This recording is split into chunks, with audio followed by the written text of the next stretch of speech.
Bloomberg Audio Studios. Podcasts, radio, news. สวัสดีครับเป็นไงมั่ง This past weekend, Chokwan Kitty Shopaka walked into a dispensary in a quiet residential neighborhood in Bangkok and picked up 10 grams of a marijuana strain called wedding cake. ขอไปด้วยใช่ไหม Chokwan, who goes by Kitty, is a cannabis rights activist. Just last year, she was on the other side of the counter, running her own dispensary. But she shut it down after she couldn't secure the license required for a new location, and the business was already struggling. I was about to go into debt, so I decided, I think it's probably time for you to walk away. Kitty isn't the only dispensary owner to close shop lately. Ever since the Thai government tightened regulations last June, more than 7,000 are expected to have shut down in 2025. It's a stark reversal for a sector that was once full of promise. In 2022, Thailand became the first country in Asia to decriminalize cannabis, sparking dreams of a booming market and a new era of tourism around marijuana wellness. Now, nearly 4 years later, that vision has largely gone up in smoke. Today, the fate of the Thai cannabis industry looks uncertain. This weekend, Thailand will hold a general election. The results could determine whether the country will roll back its short-lived cannabis experiment. There's significantly less willingness to defend this flagship policy. Our colleague Patpicha Tanakasempipat, known by her Thai nickname Best, reports on Thailand out of Bangkok. She says Thailand's cannabis industry is paralyzed by murky rules and a mounting social backlash. Cannabis became so rampant and ubiquitous that it's impossible to ignore. There were shops everywhere with unclear rules. There were growing concerns about access for children. People came to think that the government has lost control of this industry and felt that it was a threat to public health and social order. And so now the cannabis businesses are also getting really anxious that there would be no future for this policy after this election because no party is now willing to champion it, not even the original champion itself.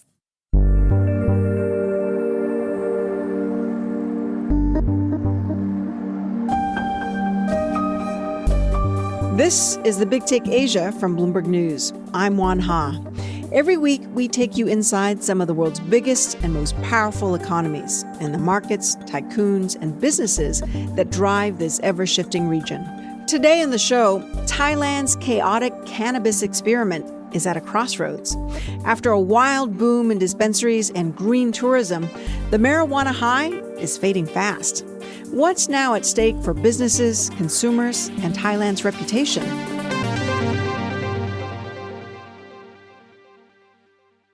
Thailand first legalized medical marijuana in 2018. 4 years later, the government removed the drug from its narcotics list, effectively opening the door for recreational use. Best says at the time, the mood on the ground was electric. It felt like Thailand was moving towards something of a more progressive country. And at the same time, we were also talking about gay marriage or civil union at the time. So it felt like the overall direction of Thailand was moving towards something progressive and modern. Cannabis has a long history in Thailand. People have used the drug for centuries. It was a popular ingredient in recipes and herbal remedies long before it was banned in 1925. Best says when the government decriminalized the drug in 2022, it was billed as a cash crop for farmers and a fast way to boost the struggling economy. It was pitched as a new way to revive the tourism industry, which contributes to about 20% of the GDP, but was ravaged by the COVID pandemic. There was a lot of hope pinned on this industry, and researchers at the time were estimating that it could become a $1 billion industry by 2025, which would have been now. And the country embraced the high. Almost overnight, marijuana shops sprang up from Phuket to Chiang Mai, eventually reaching 18,000 nationwide last year. Everywhere you go, like every corner of the street you turn, there is at least one dispensary with green neon lit signs showing cannabis leaves or something similar. And they sell everything from cannabis buds in very fancy jars, ready-rolled joints, edibles like gummies, and cookies laced with THC. But Bess says when Thailand decriminalized cannabis, it failed to put in place a legal framework to regulate this new explosive industry. All these businesses, from farms to dispensaries, operated with minimal oversight, and that sowed the seeds of the industry's unraveling. When cannabis was removed from the narcotics list in 2022, the government made it a controlled herb, and Thailand didn't immediately have a comprehensive law that was passed by parliament in order to govern or regulate the wider use of cannabis. It unleashed a mushrooming of an industry that was not yet regulated. And so this regulatory vacuum is what allowed so many dispensaries to keep popping up without clear compliance standards, and they were operating in what seems like a gray zone for a long time.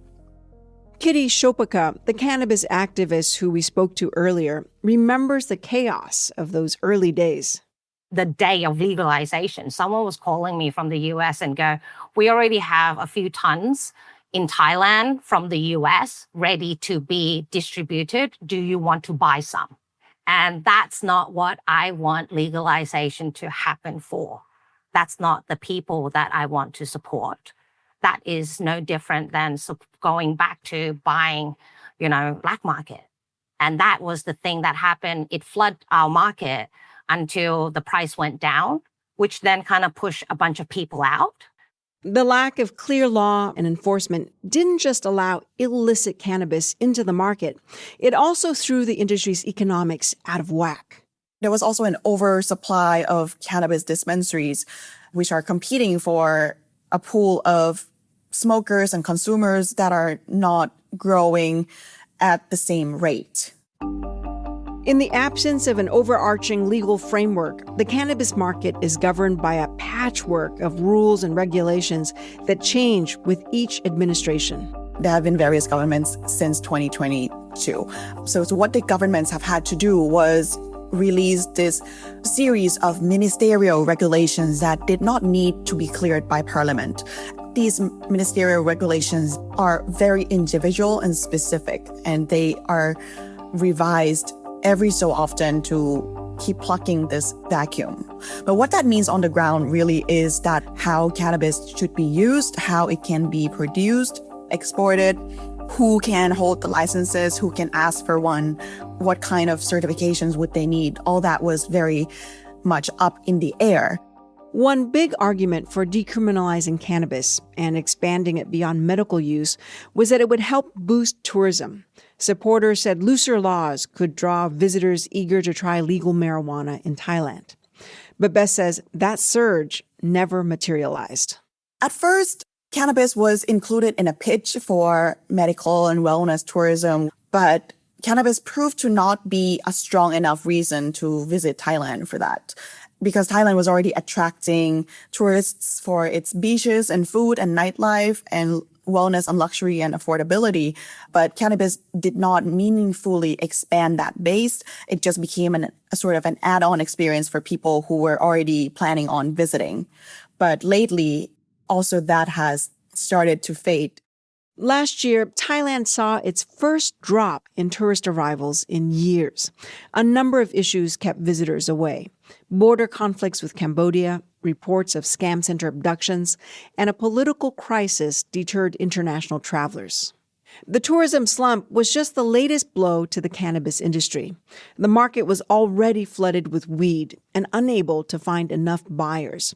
Thousands of businesses were struggling. A study in 2024 found that only 1 in 4 companies surveyed was turning a profit. Here's Kitty again. The changes was actually quite stark in terms of profitability. The ones who actually made real money is the one who got out at the end of that year. The one who sold their businesses, the one who did M&A when the price was high. Last June, the Thai government introduced new rules that ban cannabis purchases without a doctor's prescription. For many businesses, it was the last straw. By the end of last year, more than 7,000 licenses lapsed. That's nearly 40% of the entire industry. And the rest? Their future depends on the results of the upcoming election this Sunday. We'll dive into that political turmoil after the break.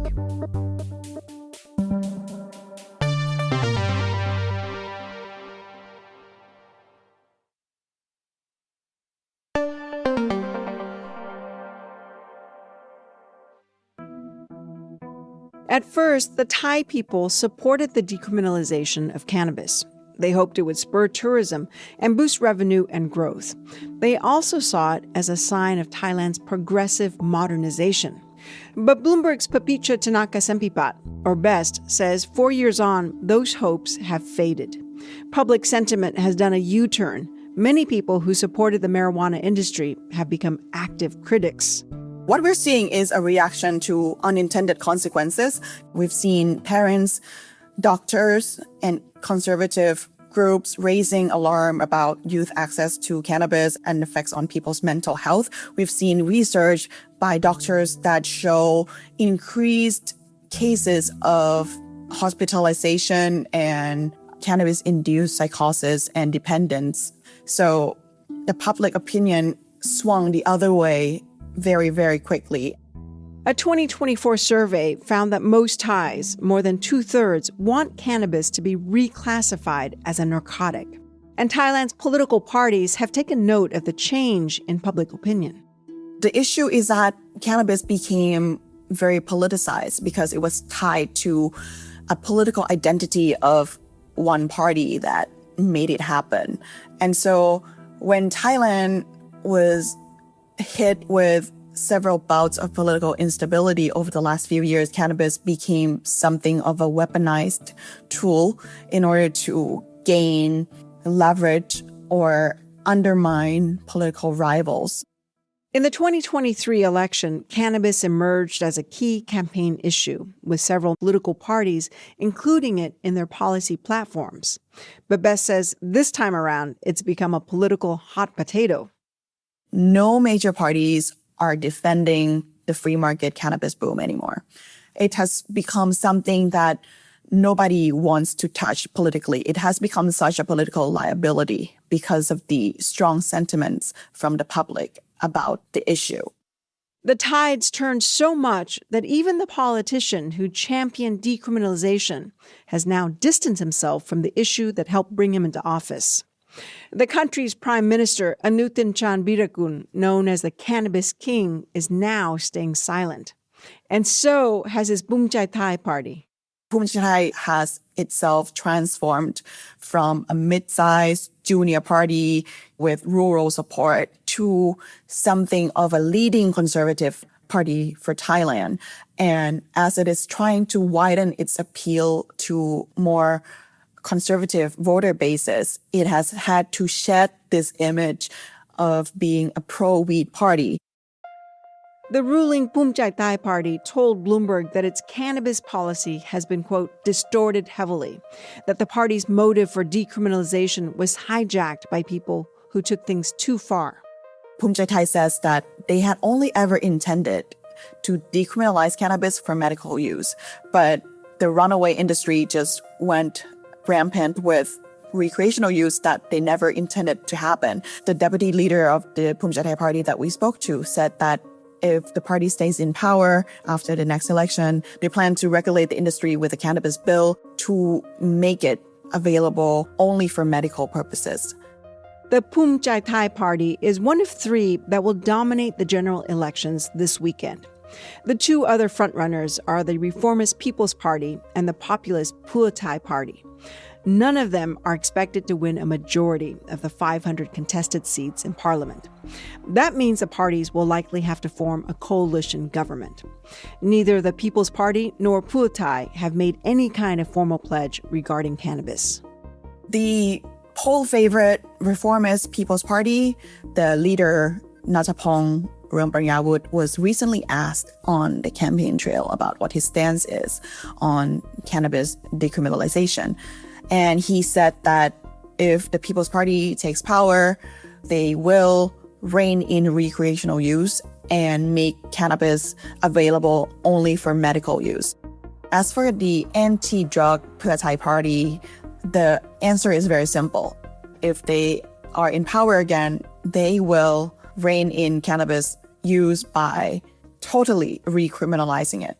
So it sounds like no matter who wins, we're going to essentially see a rollback of the cannabis industry. Whichever way the election turns out, cannabis seems set to be on a path for a rollback. And the question is how much? And that depends on who the next governing coalition will be. Across the political spectrum, there's a general consensus that open recreational use should not continue as it did after decriminalization. And political parties are now competing on who can manage that restriction most effectively. The discussion is no longer on whether to let recreational use stay on the way it is now. Regardless of the election results, things don't look good for Thai weed. Bess says it's still unclear how further regulation would play out for businesses on the ground.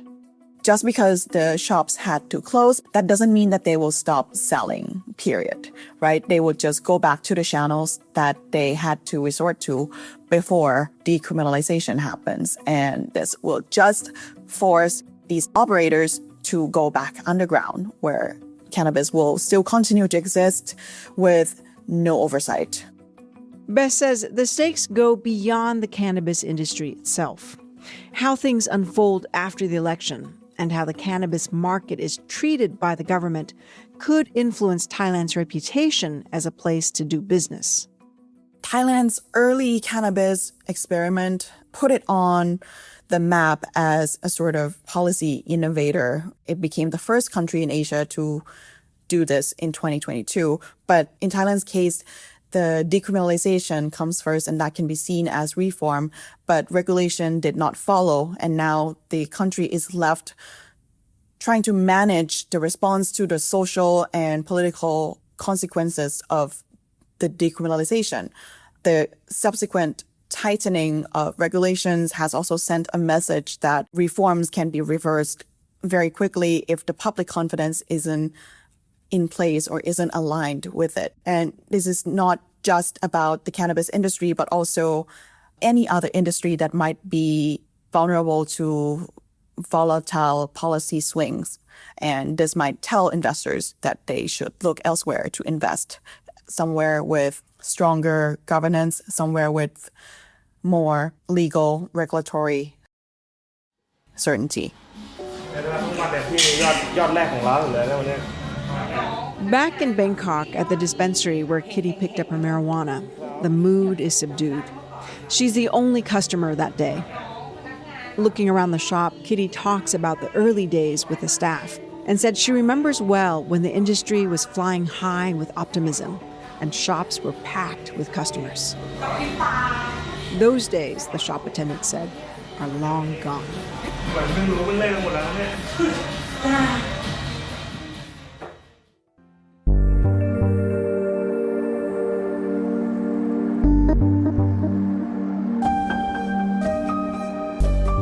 This is The Big Take Asia from Bloomberg News. I'm Oanh Ha.